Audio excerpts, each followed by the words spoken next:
تھے کہ محمد علیہ السلام کی زبان سے کبھی جھوٹ ہو ہی نہیں سکتا، یہ ہمیشہ سچ بولتے تھے۔ یہ 40 سال کا عمل سچ بولنا اور امانتوں کا خیال رکھنا، یہ جب 40 سال کا چلہ مکمل ہوا، نبی تو وہ پہلے دن سے ہی تھے، لیکن پھر پہلی وحی آتی ہے کہ اقرأ باسم ربک الذی خلق، پڑھ اپنے رب کے نام سے۔ پھر انہوں نے لوگوں کو بتایا کہ لوگوں پڑھو لا الہ الا اللہ، تم کامیاب ہو جاؤ گے۔ تو صوفیاء فرماتے ہیں کہ اگر انسان پہلے سچ بولنا شروع کر دے، پھر امانتوں کا خیال کرنا شروع کر دے،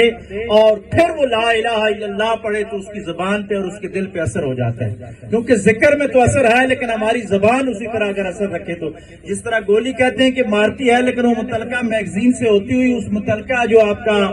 اسلحہ ہے اس کے اندر جاتی ہے تو مارتی ہے، ویسے ہر اسلحے کے اندر جا کے وہ چلتی نہیں۔ تو یہ لا الہ الا اللہ کے لیے بھی دل کی پاکی ضروری ہوتی ہے، یہ سینہ پاک ہو جائے تو پھر یہ اثر کرتا ہے۔ اسی لیے کہتے ہیں